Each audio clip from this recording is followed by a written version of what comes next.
Bonjour mesdames et messieurs, bienvenue ici dans cette ancienne gare ferroviaire qui est devenue un musée éphémère dédié au street art pour cette deuxième édition de la causerie de rentrée. Bonjour à vous, amis internautes qui nous regardez sur les réseaux sociaux, depuis le bureau, depuis la plage, depuis vos vacances. Et bonjour à vous, mesdames et messieurs, merci d'être venus, d'avoir répondu présent à l'invitation de la Ligue. Merci à vous, les joueurs. Bon, vous étiez un petit peu obligés de venir, hein. C'était plutôt une contrainte. Bon, apparemment non. Ça s'est bien passé hier soir. Alors, pour commencer cette journée, cette causerie, je ne serai pas tout seul. On est un trio, une triplette comme à la pétanque. On commence par les dames, la merveilleuse, la talentueuse Géraldine Ponce d'Eurosport, qu'on peut applaudir. Bonjour Géraldine. Voilà. Ouais, ça met un peu d'ambiance. Il y a Eurosport, il y a France Télé, hein, bien sûr, mais il y a aussi Canal+. Je me dirige et je vais m'asseoir près de mon collègue. On l'appelle GG, Guillaume Garrigue, dit Roy Lapoutre. Ça va, Guillaume? La forme? Salut Romain, ça va, bonjour à tous. Bon, comme tu l'as vu, il y a du beau monde aujourd'hui. Hein, on a parlé des joueurs. 14 joueurs du top 14, 16 joueurs de Pro D2. Il y a également l'entraîneur de l'équipe de France. Oui, également le manager champion de France du Castres Olympique, Christophe Furios. Furios. Christophe Furios, magnifique. Et le président, notre président, mesdames et messieurs, qu'on peut applaudir, s'il vous plaît, Paul Gauze, président de la Ligue. Merci. C'est notre hôte ce matin, Guillaume. Exactement, Romain. Je sais que tu me dis, mais Romain, pourquoi la Ligue est venue ici dans ce lieu qui est quand même assez magnifique? Mais en fait, je t'explique. Tu as vu, il y a des œuvres d'art. C'est le street art, c'est la culture urbaine. Et nous aussi, on est entouré d'artistes hein, qui sont sur le terrain. Bon, il y a des peintres aussi, mais il y a certains artistes. Alors, j'allais dire, c'est un peu spécial aujourd'hui. Oui, alors tu l'as dit, hein, il y a un côté un petit peu décalé. La webconférence, c'est la deuxième édition. Le principe, c'est que vous le suivez sur les réseaux sociaux, Facebook, Twitter, les réseaux sociaux de la Ligue nationale de rugby. Vous pouvez interagir avec le hashtag Rugby Live. C'est le principe donc, de la webconférence, causerie de rentrée, Romain. Ouais. Il y a déjà des réactions et notamment des commentaires sur le lieu. On va voir si ça marche parce que ça n'a pas trop fonctionné à la répétition, donc c'est un peu la nouveauté. Ouais. Y a-t-il la première question, je l'ai dans l'oreillette. Pourquoi, Géraldine, as-tu une veste jaune? Aux couleurs de Mont-de-Marsan. Ah, c'est ça. Parce que je suis bordelaise. Ça te va comme réponse? Alors, la question affichée. C'est moi qui l'ai lu, c'est toi qui l'as lu. Non, vas-y, je vois pas, j'ai pas mes lunettes. Qu'est-ce que vous inspire ce lieu? Tu as Jonathan Best qui est à côté, ça nous évitera de se déplacer. Merci. Voilà. Non, le cadre est sympa. Après, ça change un petit peu de notre quotidien, mais on a visité, c'est beaucoup plus grand à côté. On a fait des photos originales. Voilà. Mais le but, c'était aussi de tous se rencontrer parce qu'on n'a pas forcément l'occasion de se croiser, notamment les joueurs de top 14 hein, qui sont en Pro D2. Donc c'était un beau moment de partage tous ensemble. Est-ce que tu as déjà bombé, toi? Bombé, c'est taguer. Non. Faut y mettre. Géraldine, en tout cas... Ils sont un peu endormis, on se demande ce qu'ils ont fait hier. Hein. Faut vous réveiller, messieurs, là, un petit peu. Le côté sympa, c'est qu'on visite Paris grâce à la Ligue chaque année. C'est toujours plus. On va finir peut-être après le périphérique, si ça continue, parce qu'on recule chaque année. La Ligue nous fait voyager tous les ans. On est ici dans un lieu un petit peu underground, on le disait, c'est vrai, avec toutes ces œuvres d'art qui sont à acheter, je le précise, pour ceux qui veulent. Et c'est vrai que c'était important pour nous voilà, de proposer quelque chose d'un peu différent cette année dans cette conférence de rentrée. Alors on a voulu aussi y mettre notre patte, parce que c'est vrai qu'on a 30 joueurs, on peut faire un match, on a les coachs pour les consignes, mais il manquait un petit peu de l'âme rugby, parce qu'on n'est pas sur un terrain. Et donc on vous a proposé une petite œuvre éphémère. Elle a été faite en partie dehors, elle va être continuée et poursuivie en graphisme pendant toute la conférence de presse. On va aller voir ce qui se passe et puis on ira la voir surtout finie à la fin. Regardez.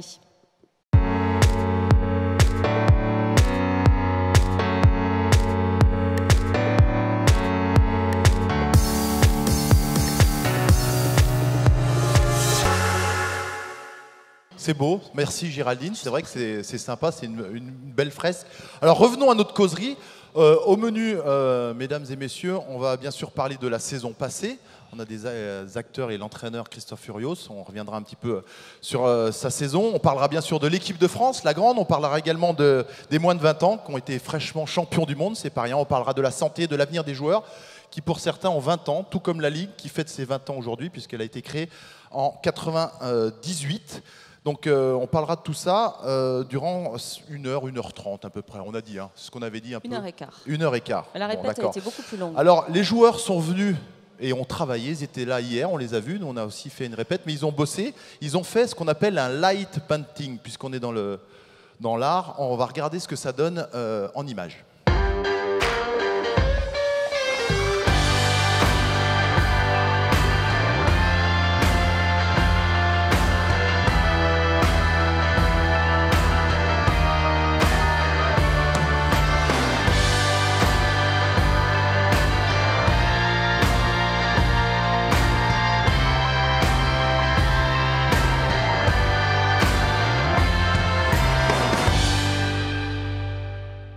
Alors vous vous demandez tous, oui c'était beau la préparation, qu'est-ce que ça donne au résultat? Eh bien sûr, on a les images, on regarde. Vous avez le droit de vous applaudir. Il faut expliquer qu'ils ont été extrêmement patients parce que c'est une technique très particulière, il ne faut pas bouger pendant 1 ou 2 minutes, ce qui a expliqué que ça a été fait et refait et on passe en lumière dessus. Voilà, donc c'est le résultat est quand même assez sympa. Du vrai graphisme moderne. Pareil, réagissez sur le hashtag Rugby Live, vous aimez pas. Bon, Géraldine, c'est à toi. Oui, parce que voilà, cette saison, on fait cette conférence de rentrée, mais la saison, elle a repris, ça y est. C'était vendredi avec les matchs de Pro D2. Une reprise qui s'est effectuée dans un contexte évidemment très chargé émotionnellement, avec les décès cette semaine de Louis Fajanski le 10 août et puis Pierre Camou également. On a une grosse pensée pour ces 2 acteurs du rugby. Alors on va revenir sur cette triste actualité, le drame qui a touché ce jeune 3/4 Sampdoria qui a été décédé après un match amical. Le 10 août, donc, a plongé le rugby français vraiment dans un deuil très profond. Un hommage lui a été rendu ce week-end sur les terrains. Paul Gosse, vous êtes le président de la LNR, qui regroupe donc les 30 clubs professionnels. Quelle est votre réaction? Comment vous réagissez à cette tragédie?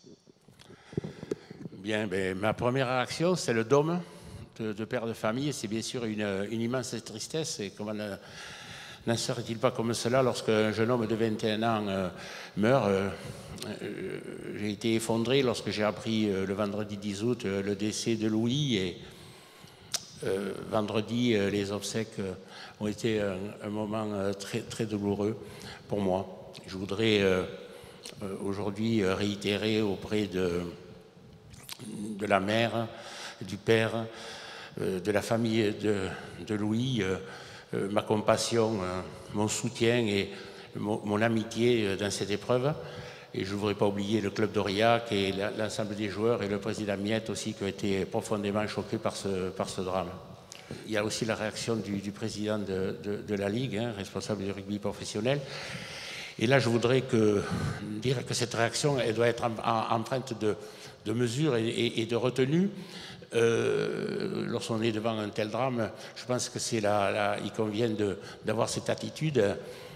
Et je regrette malheureusement qu'un certain nombre de personnes ne soient pas rentrées dans cette logique de retenue et de mesure qu'il y a lieu d'avoir, je vous dis, dans ce type de situation.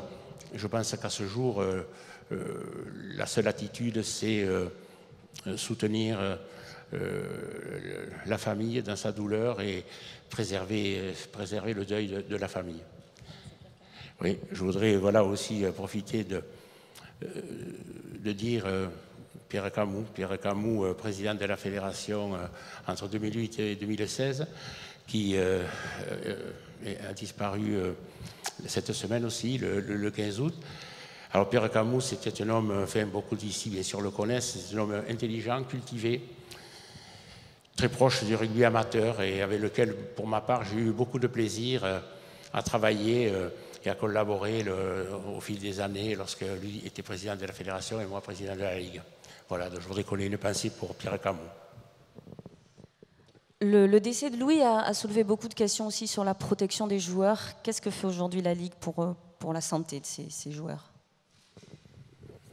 D'abord, je voudrais dire que la protection de la santé des joueurs, c'est une priorité absolue pour les institutions et une responsabilité aussi que nous avons. Alors, je dirais poursuivre, disons, la protection de la santé des joueurs. Pourquoi poursuivre? Parce que depuis plusieurs années déjà, un certain nombre de mesures ont été mises en place, comme le protocole commotion. La saison dernière, on a, disons, perfectionné ça avec un système vidéo qui permet au staff médical de suivre les actions et de détecter éventuellement des incidents qui n'auraient pas été vus en live. Et puis vous n'êtes pas sans ignorer qu'à partir de septembre 2017, le docteur Dufour, qui est président de la commission médicale à la Ligue, a mis en place le Grenelle de la santé des joueurs, qui a intégré à la suite de cela l'observatoire médical, puisque évidemment la santé des joueurs, ça concerne aussi bien le monde amateur que le monde professionnel. Et donc, à travers cet observatoire médical, on a réuni autour d'une table l'ensemble des personnes qui sont susceptibles d'apporter qui pouvaient apporter leur expertise et leur expérience autour de la table. Je parle évidemment des institutions, des docteurs, des médecins, des staffs médicaux, des joueurs, des arbitres. Enfin, il y a un certain nombre d'experts aussi qui ont été appelés à venir. Cet observatoire a travaillé de septembre au mois de mars, et le 29 mars, l'Observatoire a nous a proposé 45 préconisations, dont 10 sont valables pour le rugby professionnel.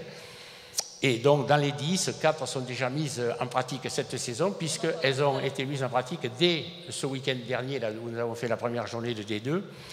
Et bien sûr, elles seront mises le week-end prochain pour la première journée de top 14. Et puis je terminerai, parce que je vous vois impatiente, le temps passe, par le fait qu'au mois de septembre, une réunion va être instaurée avec la fédération, nous-mêmes, les médecins, pour accélérer la mise en place des préconisations qui ont été faites par l'observatoire médical et éventuellement améliorer encore le système, puisque, je le répète, je finis par ce que j'ai dit en introduction, la protection de la santé des joueurs, c'est pour nous une priorité absolue pour l'avenir de notre sport.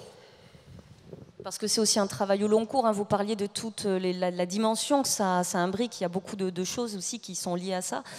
C'est quoi le calendrier? Parce que là, il y aura une réunion en septembre, mais est-ce que vous avez un calendrier à proposer, voir les évolutions? On reparlera ensemble avec Guillaume tout à l'heure, hein, des 4 préconisations qui vont être appliquées déjà. Ils sont appliqués depuis le week-end passé. Mais un calendrier, je ne vous donnerai pas aujourd'hui un calendrier, mais le but, évidemment, l'objectif, c'est que, dont nous avons mis là les 4 premières préconisations en place pour cette saison, et c'est de le plus rapidement possible accélérer la mise en place des donc 41 autres propositions, aussi bien rugby professionnel qu'amateur. Mais comme vous le savez, lorsqu'on travaille sur une sensibilisation, sur les préconisations qui sont faites pour améliorer une activité humaine, c'est toujours très long, très difficile. Vous savez, il faut répéter, il faut ressasser, il faut, disons, voir les gens, leur parler, les sensibiliser sur le problème pour qu'à terme, l'action soit efficace. Mais ce que je voudrais surtout faire passer comme un message, c'est que c'est pour nous une priorité absolue et que nous ferons tout ce qu'il faut pour que tout ça se mette en place le plus rapidement possible. Vous donnez un calendrier exact, je ne le ferai pas, mais soyez persuadés que c'est notre... du calendrier. Pardon ? On en parlera tout à l'heure, justement. On en parle tout à l'heure, tout va bien. Donc, ce qui est important, c'est que ce soit au niveau de la fédération et de la Ligue une priorité absolue et un objectif avec un devoir et une obligation de réussite. Voilà. Merci beaucoup, Président. Et on viendra vous voir à la fin de cette causerie pour causer un petit peu. On parle maintenant de ces championnats parce que voilà, on va parler de ce qui se passe et puis on va parler aussi de ce qui s'est passé. Exactement. Avant de parler de l'avenir, on va revenir un petit peu sur le passé. On a un petit jingle, on lance le jingle et on en reparle.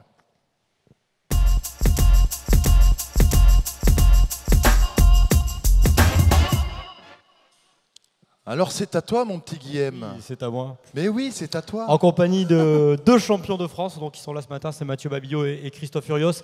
Mathieu, le capitaine du Castres Olympique, vous aviez terminé 6e de la phase régulière et puis il y a eu cette épopée des phases finales. Qu'est-ce qui restera dans quelques saisons et dans quelques années de ces moments? Forcément, je pense que ce sera un... Bonjour, dis bonjour d'abord. Bonjour. Non, je pense que ce sera un souvenir indélébile. Voilà, c'est vrai que c'est magnifique. Tout le monde rêve de soulever un bouclier de Brennus un jour. On a eu cette chance, mais au-delà de ça, c'est vraiment l'aventure humaine, le groupe et voilà, une super aventure.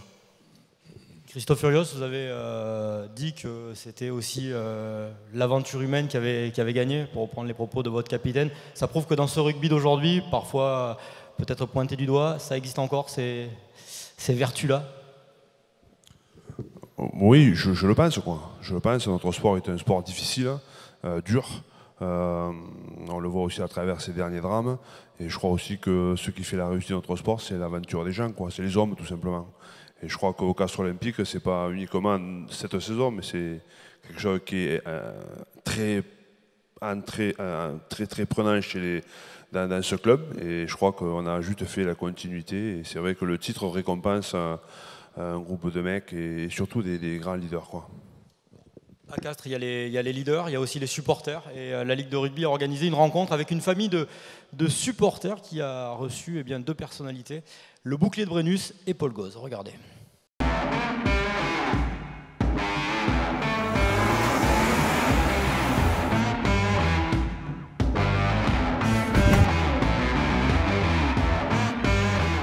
Salut mon ami, ça va?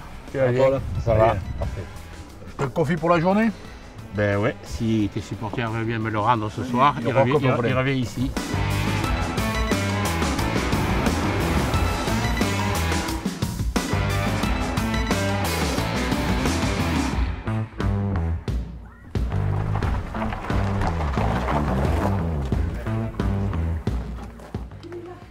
Bonjour.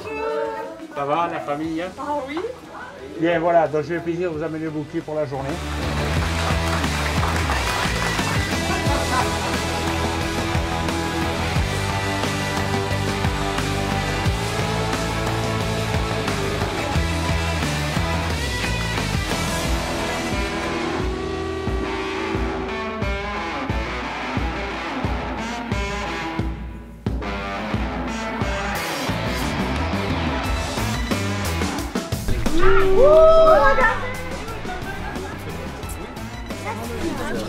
Bonjour. Bonjour. Papa, tu fais petit, hein? Eh oui, je sais.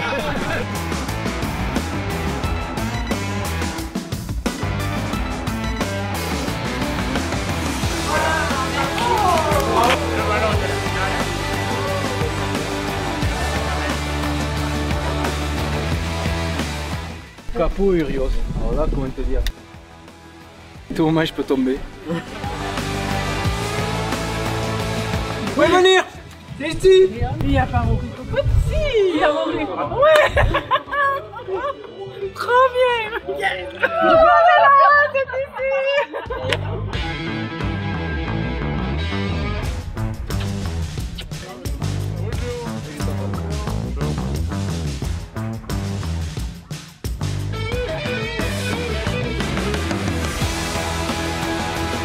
Il y a Rory, il y a Rory, il y a Rory.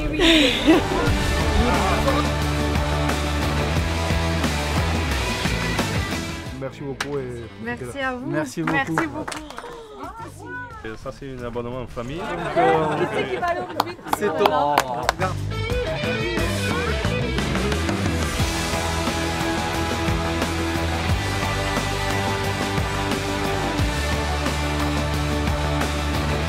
Incroyable, magnifique, parfait. C'est tellement au-delà, c'est parfait. Ils ont même réalisé mes rêves.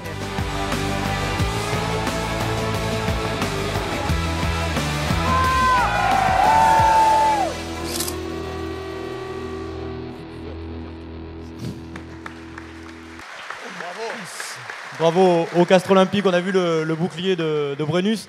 On sait qu'il a pas mal, il y en a un autre bouclier qui a pas mal voyagé en Catalogne. Voilà, il y a eu ça cette année avec le champion de top 14. On fera peut-être la même chose avec le champion de Pro D2 qui est avec nous. Hein. C'est l'USAP qui a gagné l'année dernière au terme d'une finale incroyable, tant sur le terrain qu'en dehors. Les Toulousains s'en souviennent encore. Tom, quel souvenir vous allez garder de cette saison dingue menée de bout en bout? Bonjour à tous. Bon, je ne vais pas faire très original, je vais rejoindre un peu ce qu'ont dit les Castrés. Voilà, c'était une aventure humaine extraordinaire, que ce soit pour les joueurs, pour tout l'ensemble du club et pour les supporters. Voilà, ça fait 4 ans qu'on attendait ça, de remonter en top 14, et avec la nouvelle formule en plus, ça s'est couronné sur un titre. Donc c'est des moments magiques qu'on gardera à vie. Maintenant on a un beau challenge qui nous attend, donc là on est passé un peu à autre chose. Ouais. À titre personnel alors? À titre personnel, c'est des moments formidables, voilà, il faut en profiter, bien le fêter. Et ensuite, voilà, se remettre dans cette saison top 14 qui nous attend. Alors vous l'avez bien fêté, on va voir quelques images du bouclier justement du champion. Vous allez voir ça, je ne sais pas si vous l'avez bien traité. En tout cas, il s'est improvisé plateau à sushi. J'espère que vous l'avez bien lustré derrière. Vous l'avez rendu en bon état, il est là, hein, mais il est passé de main en main comme ça? Ouais, il a dû un petit peu être bricolé. À un moment, il y a quelques vis qui sont tombées, mais c'est sûr qu'on en a bien profité. Il a bien voyagé dans tous les différents villages de la Catalogne. Et il a eu diverses activités, donc ouais, on s'est régalé. Ouais. Bon, il est là, il est nickel, il est parfait. Toi, en revanche, tu n'as pas eu la chance de le soulever, ce bouclier. Non. Mais j'ai ouï dire hier que tu non, il paraît que la Ligue va mettre une petite caméra, pas une GoPro, mais une minuscule pour le champion, pour vraiment suivre, pour être dans l'inside. Donc faites gaffe, messieurs, mesdames. Alors, il y en a qui n'ont pas eu la chance d'aller jusqu'en finale, hein, mais ils ont vécu quand même une saison extraordinaire. Les demi-finales, en plus, j'allais dire, avec Félix Lambet à la maison. Déjà, un mot sur cette saison un petit peu folle. Bonjour à tous. Ouais, non, c'était une super saison. Déjà d'être dans les 6 pour nous, c'était un résultat assez exceptionnel. Donc pouvoir gagner à Toulon et effectivement jouer une demi-finale à Lyon, on en rêvait tous un peu, mais on pensait que c'était un peu compliqué, mais c'était une très bonne nouvelle et on s'est peut-être cru un peu arrivé justement pour cette demi-finale, ce qui a fait un match un peu compliqué contre Montpellier. Bon, ton entraîneur Pierre Mignoni, pourtant déjà à 1 mois, 2 mois avant, sentait le groupe, il y croyait jusqu'au bout, notamment, allez, on va dire sur le quart de finale contre Toulon. Il n'avait pas de doute sur ce groupe et sur cette capacité d'aller loin, très loin. Ouais, il essayait de nous donner confiance, donc il avait peut-être pas de doute, il nous a mis en confiance. Il y croyait dur et il nous a amené cette confiance pour ce quart de finale. Autre équipe, Romain, qui a brillé la saison dernière, c'est Montpellier qui a terminé leader de la phase régulière, mais Montpellier, Louis Picamol, battu en finale par Mathieu Babillot et le Castres Olympique. L'an dernier, vous étiez à la même place, vous parliez d'un nouveau cycle avec votre retour déjà à Montpellier, le retour de l'arrivée de Verne Cotter. Au final, quel bilan vous tirez malgré cette défaite en finale? Il y a du positif, on imagine. Bonjour à tous. Non, bien sûr qu'il y a beaucoup de positifs, même si il y a une grosse frustration qui prédomine sur tout le reste, parce qu'on est passé complètement à côté peut-être du match le plus important de la saison. Donc voilà, mais on a retenu quand même des choses qui ont fonctionné. Et j'ai retrouvé un groupe qui a un grand appétit, donc j'espère qu'on va être capable de réitérer la même qualité que la saison dernière, voilà, en essayant de retourner à Paris avec peut-être une issue un petit peu plus positive, mais effectivement il y a eu énormément de frustration. On vous retrouve dès ce week-end, ça sera d'ailleurs la revanche de la dernière finale, Montpellier-Castres, dimanche après-midi, on en parlera dans quelques instants. À côté de vous, il y a le 3e ligne de Grenoble, Fabien Alexandre, oui, l'ancien club de Romain Magellan, le FCG. Vous avez bénéficié de la nouvelle formule. Alors, c'est un match qui n'existait pas, le fameux Access Match, qui réunit le perdant de la finale de Pro D2 et le 13e du Top 14. Je pense qu'il y a beaucoup de gens dans la salle qui peuvent dire que c'était peut-être le match de l'année en termes d'émotion. Vous a laissé battu à Toulouse face à Perpignan. On vous retrouve incroyable face à Oyonnax. Qu'est-ce que vous êtes dit pour aller chercher cette montée en Top 14? On s'en lasse pas. Non, c'était un peu spécial parce qu'après la déception de la finale perdue contre Perpignan, personne ne nous voyait forcément gagnant contre ce match. Oyonnax était favori. Et je pense que ça nous a permis de trouver l'énergie nécessaire et surtout de jouer devant notre public pour se surpasser et gagner Oyonnax et avoir le plaisir de revenir en Top 14. Alors, on le rappelle, messieurs, on est en direct sur les réseaux sociaux de la Ligue nationale de rugby. Vous pouvez interagir avec le hashtag RugbyLive. Et puis, vous savez, il y a des tweetos plus ou moins célèbres qui s'associent à l'événement. Il y en a un qui est très connu, c'est Guillaume Tessé. Vous savez, Guillaume Tessé, c'est celui qui fusionne les gens. Fusionne les joueurs, et on va commencer avec vous, la fusion de Louis Picamol et de Fabien Alexandre. La bonne nouvelle, c'est qu'on reste en 3e ligne, et ça donne ça. Louis? Je vais essayer les cheveux longs, alors peut-être. Il y en a de un peu plus originaux, on en verra dans la matinée, Ouais. Romain. Un petit peu plus tard. On a peut-être des questions aussi avec le hashtag RugbyLive. N'hésitez pas à poser vos questions à nos joueurs, au président de la Ligue, à toutes les personnes qui sont là. Romain, c'est toi qui lis. Parce que Il y a tu une dis- question, Il y a on m'a des dit, questions j'ai une oreillette, on m'a dit il y a une question. Mais Elle il y est est myope, il n'arrive pas à les lire. Ah, Question pour Tom et Cochard. Alors, qui y va? Est-ce que l'USAP est prêt pour le top 14? Après, on peut jamais dire qu'on est réellement prêt. En tout cas, on a tout fait pour. On a fait une bonne préparation. Les matchs amicaux se sont bien passés. Après, voilà, on part un petit peu dans l'inconnu. Les matchs officiels, c'est complètement différent. Mais en tout cas, on va batailler pour rien lâcher. Ouais. Bon, comment il est votre coach? Parce que je le connais un peu, Arleta. Ouais, il est en forme. Il est toujours en forme. Ouais. Bon, ok. On a parlé du bilan. On va parler des records parce qu'on espère que l'année prochaine sera encore plus forte que cette saison. On regarde ça en images, on va les commenter. Il y a eu des records l'année dernière. On peut regarder. Voilà, par exemple, 973 essais sur la saison régulière. Alors je vais me lever parce que je suis fatigué, je vais me diriger. Tiens, Malik, ça t'inspire quoi ça? T'en as marqué l'année dernière? Combien d'essais t'as marqué? Je crois 2 ou 3 peut-être. Mais tu veux que ça se dise quoi? Il y a eu beaucoup d'essais, c'est-à-dire qu'il y a beaucoup plus de jeux, les joueurs sont beaucoup plus prêts, donc aujourd'hui on peut voir du vrai jeu et voilà quoi. Je trouve ça assez sympathique, quelque chose que tu n'as pas pu faire toi à l'époque, mais bon voilà. Tu vas te calmer, méfie-toi, c'est moi qui ai le micro. Bon, on regarde les autres records. 23 essais, Chris Ashton. Une réaction. Allez, on va voir un ailier. 23 essais, t'es prêt, Teddy? Eh bien, c'est bien, c'est bien. Beaucoup moins que 23, ça c'est sûr. Mais non, je sais pas exactement, mais j'en suis loin. Mais non, mais comme il disait Malik, ça montre que tout le monde est en forme et j'espère que le record va encore tomber. Merci Teddy. Allez, on enchaîne les autres records temps de jeu effectif. Ça t'inspire quoi? Beaucoup de courses et beaucoup oxy, donc ça c'est pas facile, mais tant mieux pour le jeu et pour les spectacles. Tu crois que l'année prochaine, ça va augmenter ce chiffre? Je pense que ça va continuer à augmenter, ouais, j'espère. Bon, bah, affûtez-vous, soyez en forme. Hein, Nick?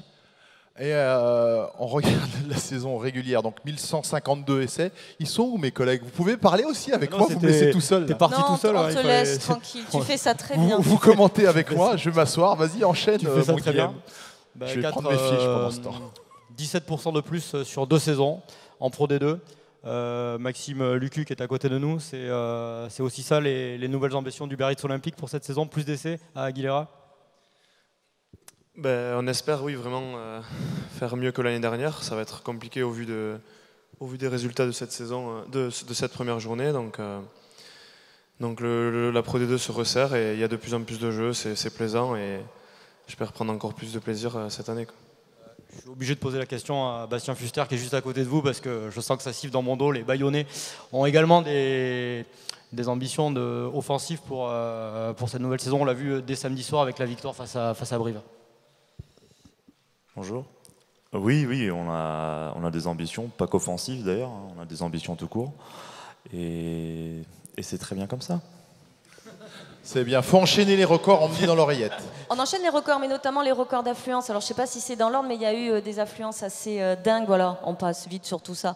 Par match, on le voit à 21 811. Des taux de remplissage dingues, ça c'est à La Rochelle.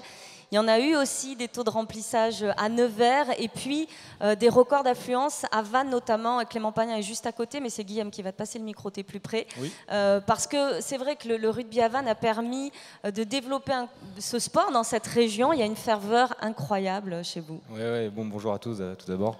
Ouais, effectivement, le rugby breton, le rugby plaît aux Bretons et ça se voit de saison en saison, l'affluence ne cesse d'augmenter. Et l'ambiance aussi qui va avec. Donc on a hâte de retrouver notre public dans 10 jours à la Rabine et on est impatient d'entamer cette saison. Et les bignoux qui vont avec. Ouais, avec toute la culture celte, bretonne qui nous suit à chaque match. Merci, ça c'était pour les records de la saison passée. On va passer à la saison à venir avec les dates clés. On fait le petit jingle.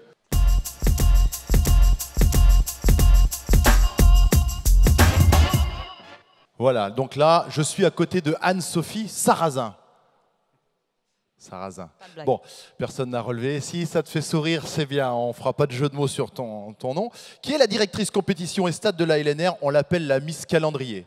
Bon, Eric Baye qui est présent à son numéro aussi. Donc les dates à cocher pour l'année prochaine, importantes, qu'il faut vraiment marquer du stylo rouge.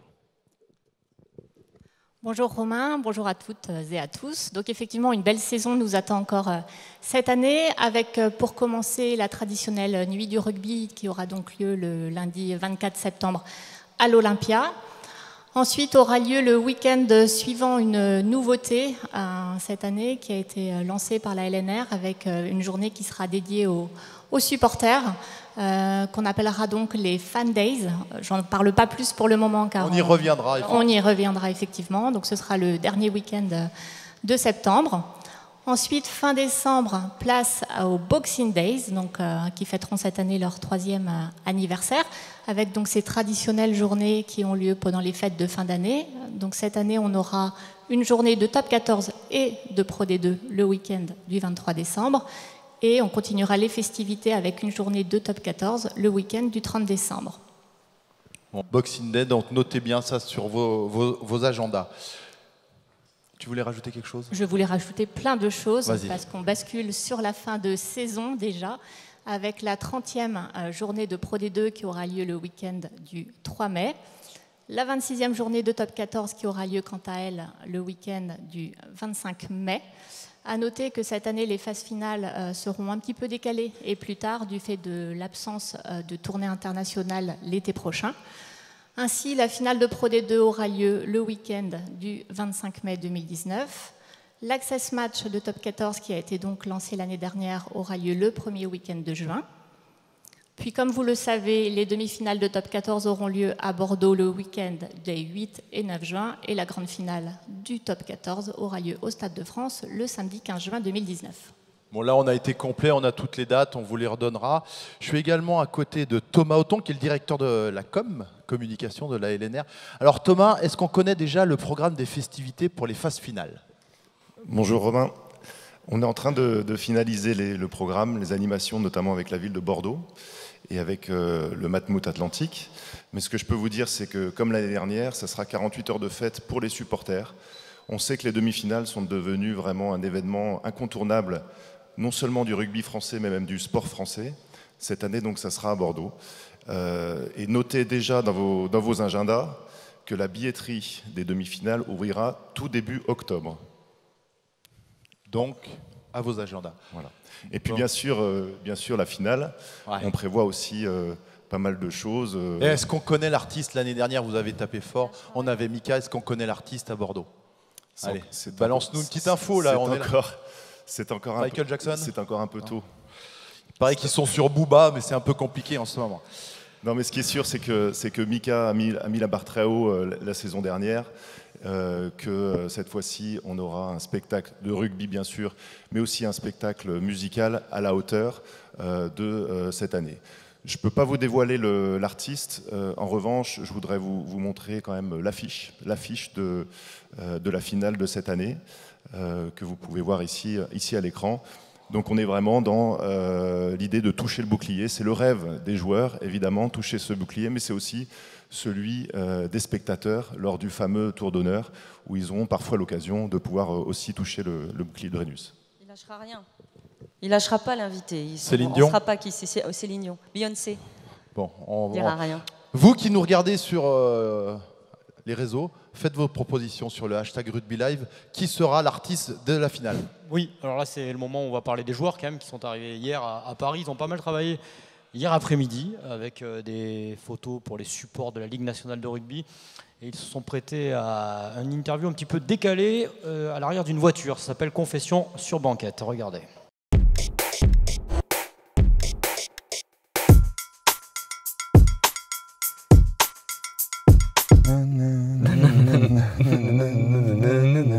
I am a mountain, I am an eagle. Quand les souvenirs s'enchaînent, pas me viennent.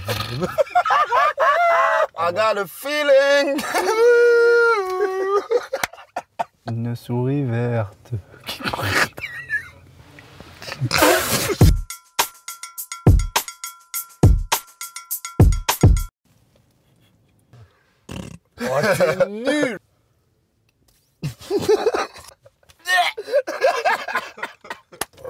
faire des grimaces, moi. Bon, c'est pas faux, mais vas-y.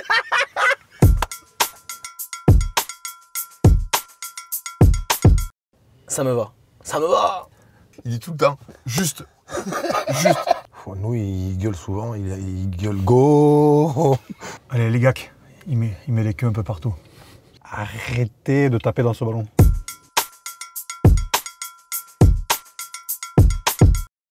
Je dirais après. Avant et après. Le plus souvent possible, hein, on essaye. Avant et après. Les deux. On va dire après pour être sérieux. Avant. Après.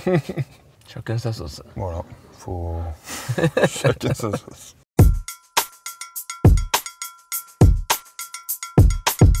Ah, Teddy, il en a plein des blagues pour eux. Non, j'ai pas de blague. Moi j'ai une blague de merde. Tu connais la blague du petit-déj? Elle est géniale. Pas de bol. 6 fois 7. 42. On est drôle, on est pas drôle. Hein. Voilà. Ben, qu'est-ce qui est jaune et qui attend? Jonathan. Jonathan.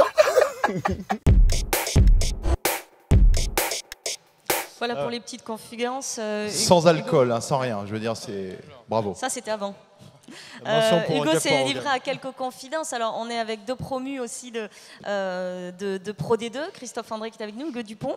Un petit mot sur cette montée, sur les ambitions de votre club, parce qu'il y a de sacrés recrues, il n'y a pas que vous. Il y a Adrien Beau, Clément Darbo également, donc ça montre l'ambition de ce club. Comment vous allez... c'est quoi l'objectif? Jouer plus que le maintien en préparant tout ça? Bonjour à tous. Bon, dans un premier temps, quand même, le premier objectif, ça restera le maintien. C'est vrai que bon, on est un club promu et on est quand même dans un championnat qui est de plus en plus relevé de chaque année. On le voit, hein, d'année en année, c'est une équipe, c'est un championnat assez homogène où on a quand même une dizaine d'équipes qui bataillent justement pour les barrages. Donc, même si on a quand même de belles ambitions, où il y a un beau budget, on va quand même déjà s'efforcer de se maintenir le plus rapidement possible pour vraiment que le club après s'installe dans ce Pro D2 pour pouvoir voir plus haut après. Au final, Hugo, un petit mot sur cette montée. Comment vous l'avez vécu, vous, avec le club? Je ne vais pas être non plus très original, on a forcément super bien vécu. Je pense qu'on est énormément chaque année à vivre des montées à tous les niveaux, mais ce qui est marrant, c'est que nous, quand on vit ça, on a l'impression d'être champion du monde. Après, 2 semaines après, tu vois ce que fait Castres, tu te dis, bon, finalement, c'était pas non plus fou ce qu'on a fait, mais c'est ça qui est beau, c'est que chaque groupe vit ça de manière passionnée et ça restera aussi pour nous un super souvenir. Christophe le disait, c'est un championnat de plus en plus relevé, très difficile, ce championnat de Pro D2. Vous êtes monté 2 fois, vous êtes descendu 2 fois, j'imagine qu'il y a quand même un petit peu de pression, même si pour vous rassurer, un signe positif, sur les 2 dernières saisons, les promus sont restés. Hein. Ouais, pour ma part et pour quasiment l'ensemble du groupe qui est monté cette année, c'est la première fois. Donc pour nous, pour l'instant, on n'est pas redescendu. On est surtout super content d'être là. On est super content pour nos supporters qui puissent vivre une saison un petit peu plus intéressante avec des matchs à enjeu, des beaux déplacements, des équipes prestigieuses, pardon, et des super joueurs qui vont venir nous rencontrer. Donc pour nous, c'est super, il n'y a pas du tout de pression. On vous suivra partir. Ça a commencé déjà la semaine dernière, la Pro D2, alors que le top 14 démarre, Guillaume, ce week-end, avec notamment une très belle affiche, une revanche. Oui, des affiches. On va parler dans un instant de Toulon Racing. Il y aura dès 14h45 le match entre l'USAP, le grand retour de l'USAP en top 14, face au Stade Français. Tiens, le Stade Français qui a un nouveau manager, l'ancien sélectionneur des Springboks, Heineke Meyer, et Christian Lanta. Ça donne quoi si on les fusionne? On va voir la fusion de Guillaume Tessé, des 2 managers. Ouais. Votre avis, Romain? Je n'ai pas d'avis. Très bien. Teddy Thomas, le Racing 92, donc gros match pour commencer la saison face à Toulon. C'est la revanche de la finale 2016. Le Racing, dans quel état d'esprit? On rappelle que vous avez perdu en demi-finale lors de l'exercice précédent. Dans quel état d'esprit arrive votre club pour cette nouvelle saison? On arrive avec une nouvelle saison, des nouveaux objectifs, des nouveaux joueurs. Un peu comme tous les clubs, bien sûr. Mais on a un gros déplacement sur cette première journée. On va à Toulon, donc on sait que c'est une équipe avec de très grands joueurs. Et donc, dès la première journée, ça va être compliqué. Ça va donner le ton de notre saison. Et j'espère que ça se passera bien pour nous. À suivre donc samedi à 20h45 pour ouvrir cette saison de top 14. Oui, il y a des millions d'internautes et des millions de questions. Est-ce qu'on a une question dans mon oreillette d'un internaute ou d'une internaute? Oui, tu la lis parce que tu es en face de mon petit Guillaume, s'il te plaît. Alors, pour Mathieu Mabillot, donc il va falloir partir à la rencontre du capitaine du Castres Olympique. La question, c'est comment allez-vous trouver la motivation pour vous remobiliser et vivre les mêmes émotions que pour éviter de vivre ce que vous avez vécu lors de la saison 2014-2015. Ça va être quoi le discours? Ce serait plutôt pour Christophe Furios. Non, mais ouais, Christophe, de suite, à la reprise, nous a de suite remis dans le droit chemin. Et puis voilà, après, entre nous, on s'est dit les choses, on a vite fait le vide et évacué tout ça. On en a bien profité, mais maintenant, c'est derrière nous. Le rugby de haut niveau va tellement vite qu'on ne peut pas s'attarder dessus. Pardon. Christophe, c'est quelque chose que vous avez pointé du doigt de suite. C'est le trou d'air qui peut suivre un titre. Sur quoi vous avez appuyé pour éviter ça? Bon, effectivement, on a des exemples récents où c'est pas facile les années post-championnat, post-top 14. Donc, bon, on est reparti de façon très simplement, on n'a pas changé. Hein. On a une intersaison plus courte. Le challenge, c'est pas de conserver le titre, c'est surtout de faire en sorte de regagner une place dans les top 6. Quoi. Question?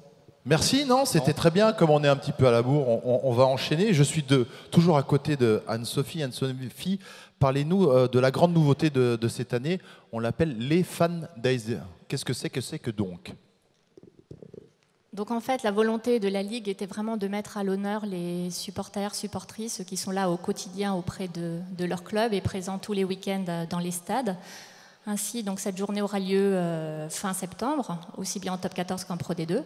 Et donc la volonté était de programmer sur cette même journée des affiches et surtout des derbys prometteurs et savoureux, que ce soit dans les deux championnats. C'est la raison pour laquelle en top 14, on a notamment Stade Français Racing, Lyon-Grenoble, Perpignan-Montpellier, Toulouse qui reçoit le champion de France en titre, le CO, Bordeaux-La Rochelle. Et en Pro D2, on a notamment le derby basque, Biarritz-Bayonne, Brive-Aurillac, Oyonnax qui reçoit le premier Bourg-en-Bresse, Carcassonne-Béziers. Donc voilà, de merveilleuses affiches pour le plaisir de tous les supporters.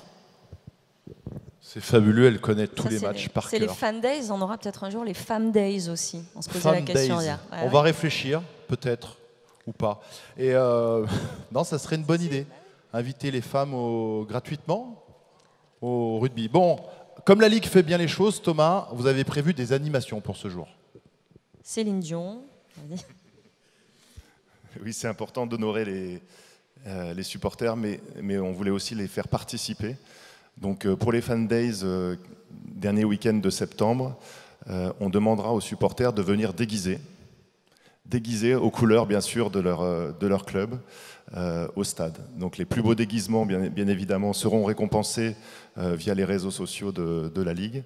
Donc on veut vraiment faire de cette journée spéciale la journée la plus extravagante en termes de costumes pour les supporters. Et puis on proposera aussi des choses avec les clubs directement et avec la Fédération française de supporters de rugby avec laquelle on travaille pour cette journée. Très bien, je pense que Clermont va sûrement gagner parce qu'ils ont quand même avec la Yellow Army. Vous avez l'affluence au stade, ça t'inspire quoi ces animations? Toi tu ne viendras pas déguisé, mais qu'est-ce que ça t'inspire? Ouais, c'est top pour le spectacle et pour le public surtout. Après, on n'est pas sûr de ne pas être déguisé parce que chaque année à Noël et au jour de l'an, on a toujours un petit pull sympa. Donc je pense qu'il peut avoir une bonne idée. Merci. C'est très bien. En très grande forme, Jeff Poirot, ce matin. En tout cas, vous avez fait passer le message. On a parlé des supporters. Il y a également les arbitres qui ne sont pas représentés ce matin puisqu'ils sont en stage. Mais la question, c'est comment favoriser le jeu pour continuer de rendre le top 14 et la Pro D2 spectaculaire. C'est Joël Dumais, le DTN, qui répond à la question.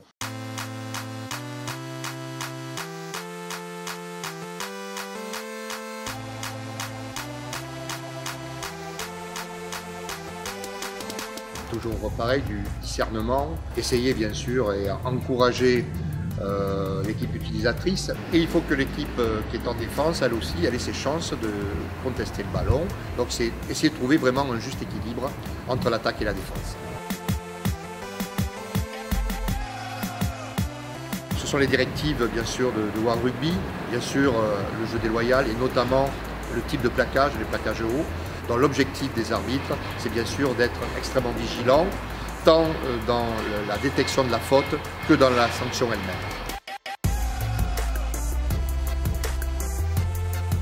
Mais l'arbitrage de haut niveau se porte très bien, puisque nous avons, on peut le dire, le leadership avec 4 arbitres présents et désignés sur les plus gros matchs internationaux. Ça, c'est une vraie satisfaction, plus 3 ou 4 autres qui apparaissent en Coupe d'Europe et qui ont également eu de très bons résultats. Alors bien sûr, leur objectif, notamment pour les 4 internationaux, c'est d'être présents au Japon dans un an. Il va leur falloir réussir, bien sûr, les tests du mois d'août avec le Rugby Championship, la tournée de novembre, évidemment, et puis le prochain tournoi destination. On a 4 collègues, 4 arbitres extrêmement bien placés pour être présents au milieu pour la prochaine Coupe du Monde. Voilà donc les directives des arbitres. Alors là c'est un thème nouveau, donc on va mettre un jingle, on va parler de quelque chose qui va vous passionner, c'est la partie institutionnelle, donc nouvelle thématique dans cette webconférence.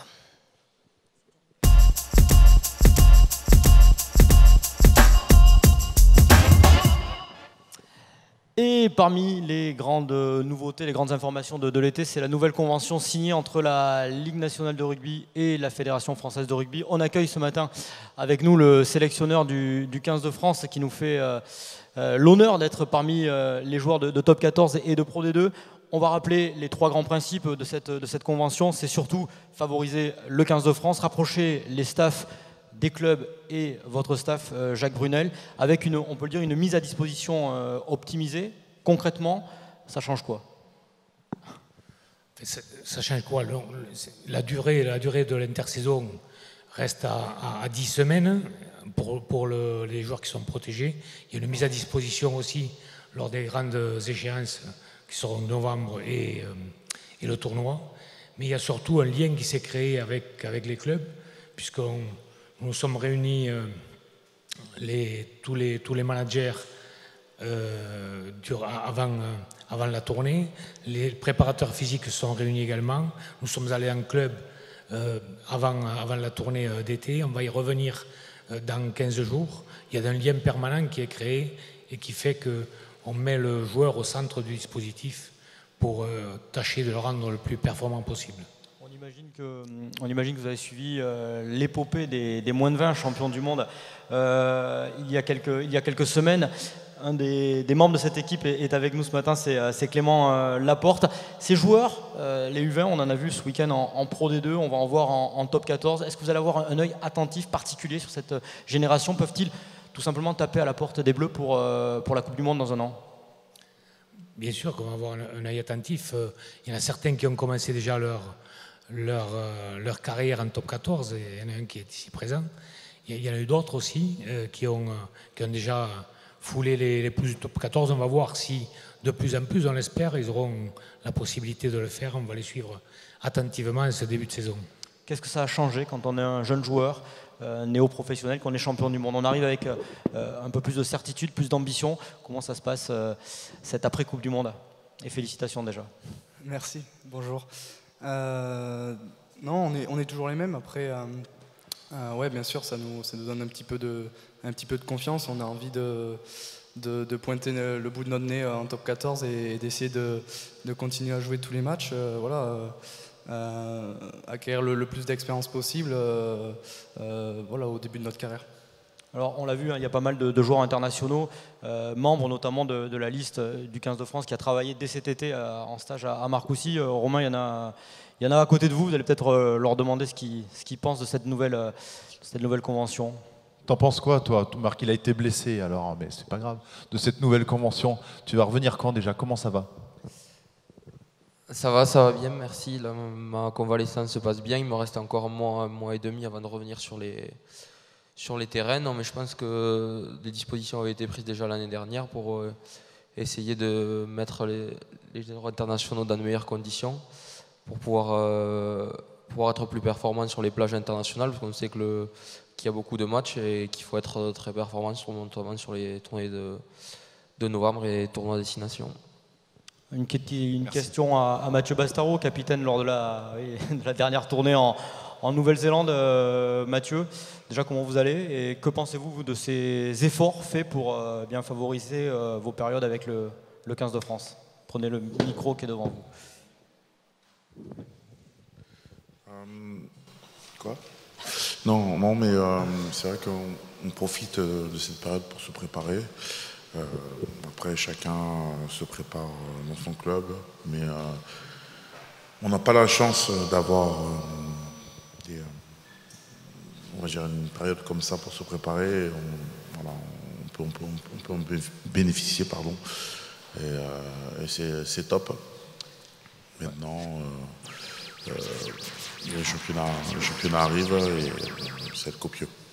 Malik Amadash à votre soutien à côté parce qu'il Malik, vous avez clairement dit que la Coupe du Monde au Japon c'était un rêve. Ça va changer quoi dans l'optique de le jeu de regard?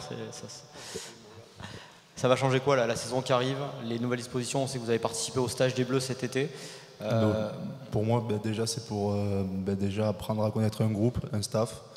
Après, voilà, on sait que maintenant on est un peu plus regardé. Certes, c'est sûr que voilà, c'est un rêve. Aujourd'hui, déjà d'être dans la liste, c'est un premier pas. Après, il y a encore beaucoup de travail en amont. Et déjà d'avoir fait partie de ce stage, c'était un grand plaisir. Et maintenant, il faut continuer à travailler pour pouvoir être présent plus souvent. Alors, parmi les nouveautés aussi de cette convention entre la Ligue et la Fédération, il y a des efforts financiers. C'est le rugby professionnel qui va donner de l'argent, pour résumer, au rugby amateur, notamment dans le financement des conseillers techniques. Il y aura aussi le déploiement de la réforme des indemnités de formation. En gros, les clubs où sont passés des joueurs devenus internationaux toucheront de l'argent, je passe sous le contrôle des cadres de la Ligue. Je pense que c'est ça qu'il faut retenir très clairement, Jacques. C'est le rugby français qui pousse dans le même sens. Le 15 de France, le rugby pro. Tout le monde a envie de voir les Bleus au sommet. Vous le sentez comme ça, vous, quand vous êtes sélectionneur? Je crois qu'on est sur cette voie parce que toutes les autres nations ont uni un petit peu leurs forces. On le voit à travers notamment les nations britanniques. Il y a une synergie entre les provinces et la fédération. Il nous faut, nous, même si il y a toujours eu un lien qui est présent, mais il nous faut le renforcer pour être plus efficace parce qu'on est un petit peu en retard actuellement. On est en retard sur les résultats, donc il faut trouver des solutions pour revenir sur le devant de la scène. Merci. Il y a un petit croisson-lait, je sais que vous l'aimez, on le regarde, c'est entre... je vous laisse deviner, ils vont être facilement reconnaissables. On le regarde? Oui, ça va bien. Donc bien sûr, vous avez reconnu Mathieu Bastaro et Teddy Thomas. C'est sympa quand même, c'est joli. J'ai rien dit Mathieu, j'ai rien dit. On continue donc avec la partie institutionnelle.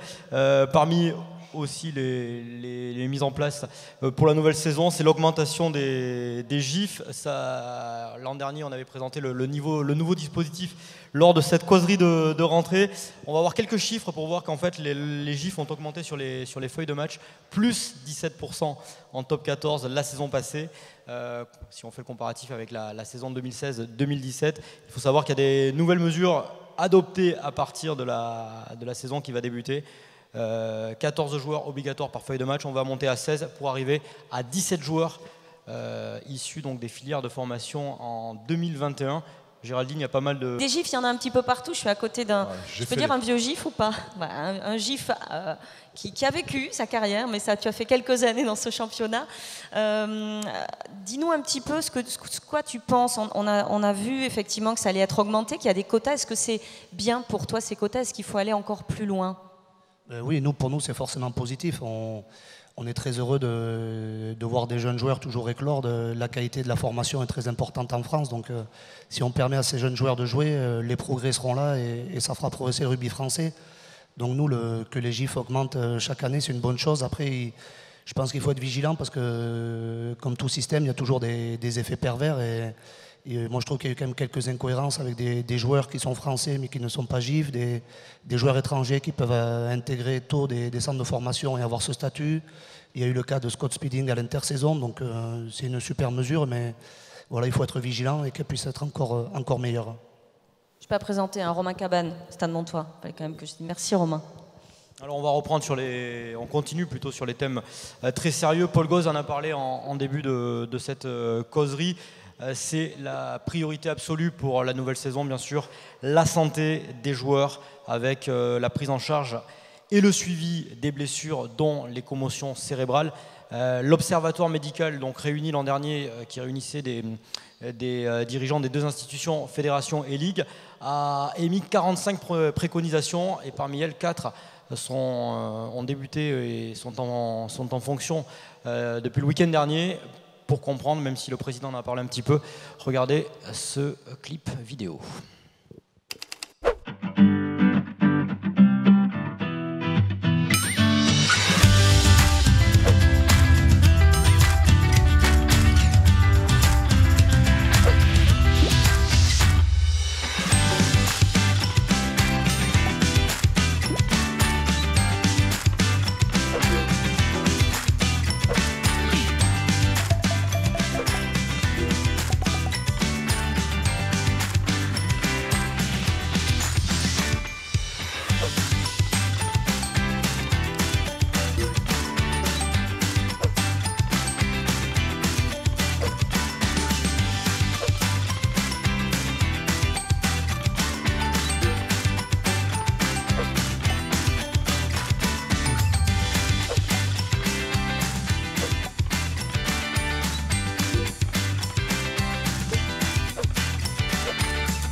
C'est bien la santé des joueurs, la Ligue qui prend ses responsabilités, qui engage ces mesures. On dit que c'est la famille du rugby. Je suis à côté d'Emmanuel Échalier, qui est directeur général de la LNR. Alors on dit la famille du rugby, on a vu, on prend soin des joueurs, mais on ne fait pas que ça, on est aussi dans le social également. Vous avez créé un fonds de dotation, Transformons l'essai.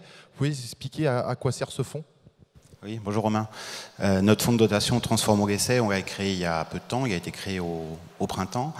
Sa vocation, c'est d'aider, de soutenir, d'accompagner des initiatives solidaires de la famille du rugby.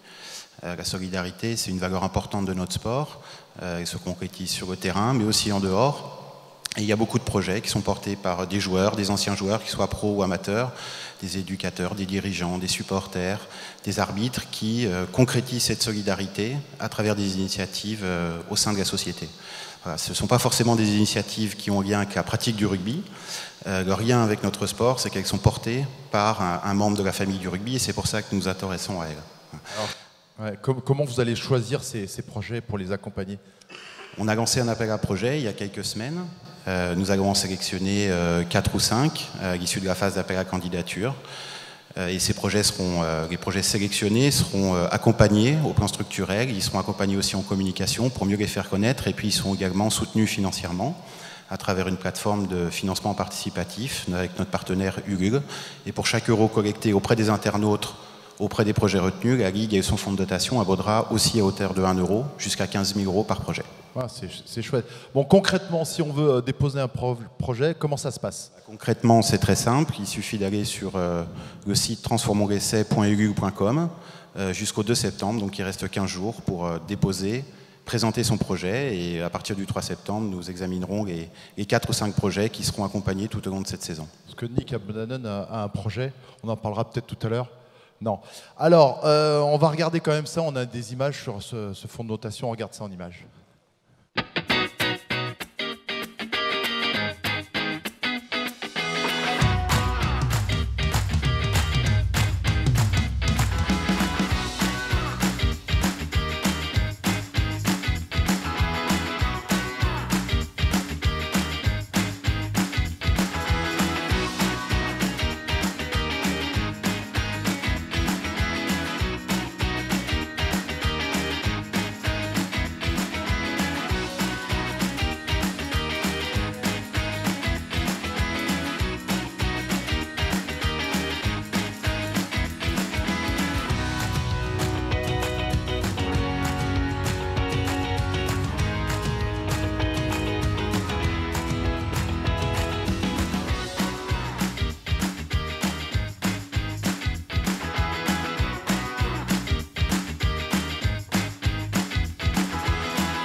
Voilà pour le RSE. Alors, il y a un autre volet qui est très très important, c'est la reconversion des joueurs, qui est finalement un thème assez récent, puisque le professionnalisme n'a que 20 ans, et qu'auparavant, les joueurs avaient aussi un métier, puisqu'ils étaient amateurs. Alors, c'est un thème récurrent qui revient. La Ligue aide aussi les joueurs, et on verra en quoi tout à l'heure, à se reconvertir.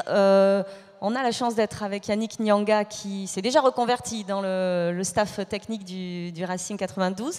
Mais vous êtes allé un petit peu plus loin parce que vous avez créé un fantasy game avec Marc Andreu qui n'est pas là, mais vous allez nous expliquer en quoi ça consiste. C'est un projet que vous aviez réfléchi depuis quelque temps ? Bonjour déjà. Oui, on a créé donc un fantasy rugby, une ligue fantasy rugby qui s'appelle Mes Petits Potos. Qui sort aujourd'hui. Pour ceux qui ne connaissent pas le Fantasy Rugby, c'est la même chose que toutes les Fantasy Leagues. Ce sont des jeux un petit peu fictifs où on crée des ligues, on crée nos propres équipes avec des joueurs qui existent vraiment et les équipes performent en fonction des performances des joueurs dans la réalité. Donc ce sont des ligues qui existent déjà dans d'autres sports, mais nous on était un petit peu frustrés de ne pas en avoir une pour le rugby. Donc voilà, on a réfléchi toute l'année dernière avec Marc et les équipes qui sont derrière nous pour monter ça. Et grâce au soutien de pas mal de partenaires dans la Ligue et Thomas qui est juste là, qu'on remercie, on a réussi à mettre ça en place pour la première journée la semaine prochaine. Comment il est né ce projet ? Est-ce que c'était dans l'optique de se faire un petit peu plaisir, d'avoir un jeu qui n'existait pas et de le créer ? Ou c'était vraiment une réflexion sur qu'est-ce que je vais faire après ma carrière de joueur ? Non, c'était vraiment voilà, se faire plaisir. On parle souvent j'entends certains joueurs qui ont parlé d'aventure humaine, c'est souvent ça. On jouait nous au Fantasy League déjà sur foot et basket. Et puis voilà, au fond d'un bus, un délire de vouloir en créer une pour le rugby. Non, c'est trop compliqué. Non, on peut le faire. Et puis on se lance. Et puis bon an mal an, ça commence à prendre forme et là je pense qu'on a créé quelque chose de sympa et en tout cas voilà, c'est une application qui est ouverte à tout le monde, qui est gratuite et on espère que ça plaira à tous les fans de rugby. Et c'est lancé aujourd'hui, donc, cette Fantasy. Mes petits potos, merci à vous. Alors, la reconversion, la LNR s'en occupe, évidemment. Elle a financé cette année 122 joueurs à hauteur de 345 000 € qui ont été donc alloués par joueur, évidemment. La Ligue est riche. Tu vois qu'il y a des moyens. 345 000 € donc pour 122 joueurs pour préparer l'avenir et à travers un dispositif qui s'appelle le CAR, enfin la CAR, Commission d'aide à la reconversion. Aurélien Bécaud, vous avez pu en bénéficier 2 fois, m'a-t-on dit ? C'est beaucoup. Pour faire quoi ? Qu'est-ce que ça vous a permis de faire ? Dans quoi vous souhaitez vous réorienter après votre carrière sportive ? Bonjour à tous. Non, c'est vrai que c'est une aide qui est précieuse. Ça, pour le coup, ça m'a permis grâce à l'intermédiaire de Proval, de pouvoir bénéficier de la première promo à l'école de TBS de Toulouse. Et voilà, je mets un grand coup de chapeau à notre syndicat qui nous permet quand même de nous accompagner, qui est vraiment une aide précieuse pour toutes ces formalités, pour nous amener vers ces diverses formations, dont une à laquelle j'ai pu bénéficier. Donc voilà, ça, je pense que c'est hyper important. On le sait, on le répète, les études le montrent que le rugby devient de plus en plus traumatisant, soi-disant, donc c'est important de se pencher sur ce domaine-là.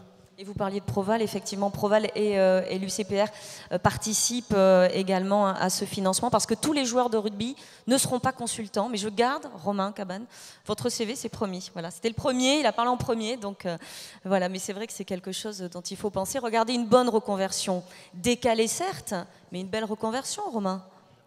Pardonne-moi. Oui, alors comme je l'ai dit tout à l'heure, la Ligue a 20 ans. Donc on va lancer le petit jingle anniversaire de la Ligue, de l'anniversaire.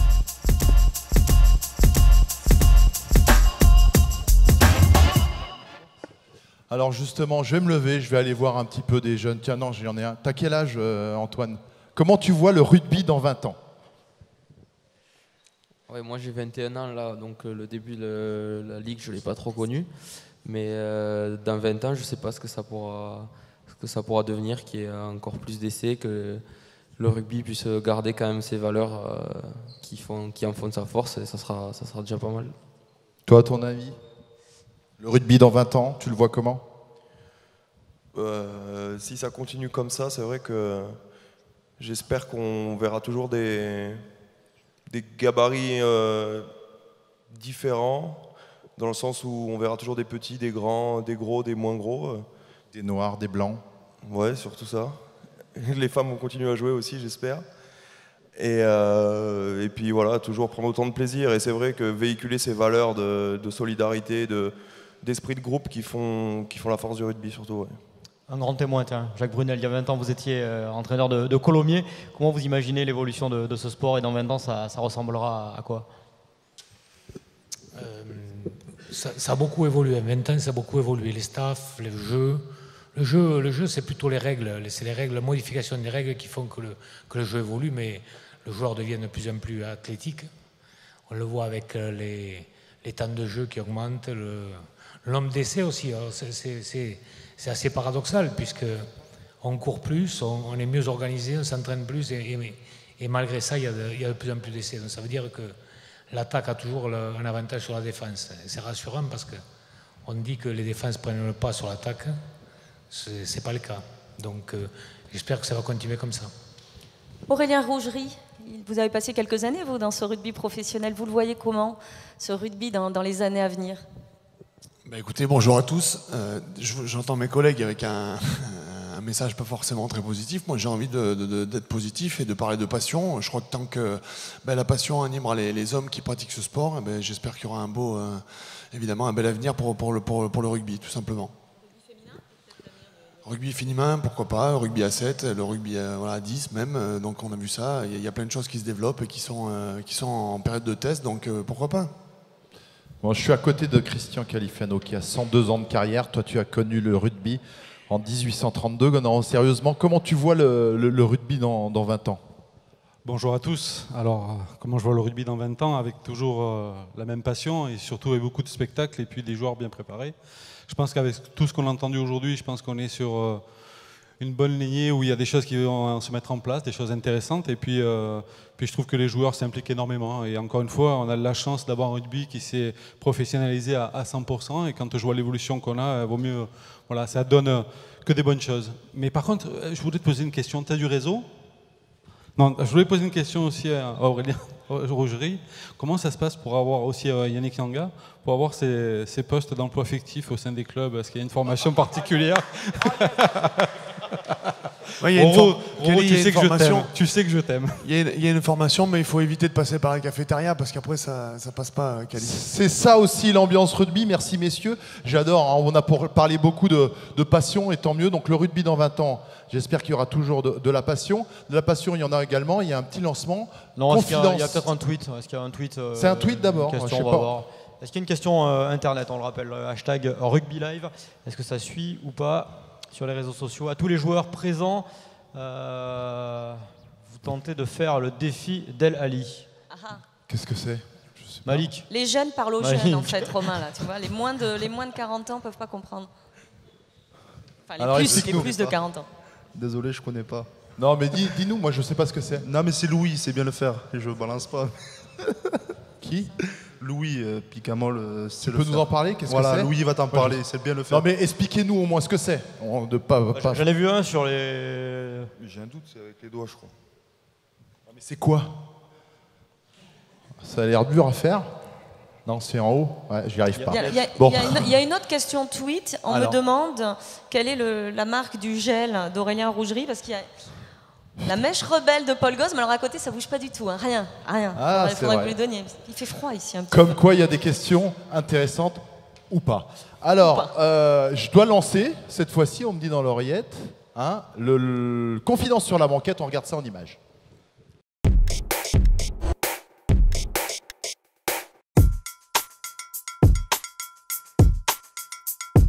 Un lion. Un aigle. Il volerait pas.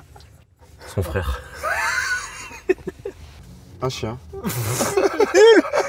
Alors, un poisson. Jules, ta réponse.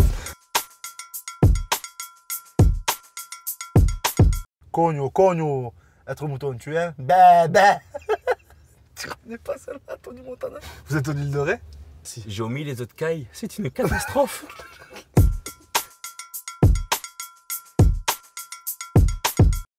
Le rugby. Natation. L'aquaponie. J'avais essayé de jouer pétanque, mais je suis très nul. Probablement le tennis. Gymnastique, ouais, 0. Moi, je dirais football. Ouais, c'est normal. Oh, j'aime bien Van Damme. Du lourd. Ni l'un ni l'autre. Boah, Chuck, t'es malade quoi. Il a compté 2 fois jusqu'à l'infini. Oh, JCVD. Ouais, oui, pareil. Oh, bah oui.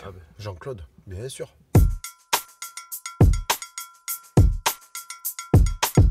À la Coupe du Monde, acteur. Pouh, acteur. Joueur. Joueur. Ouais, joueur. Ouais. Il est bon en acteur aussi. Oh. Acteur. Acteur. Ça reste un grand talent. Joueur.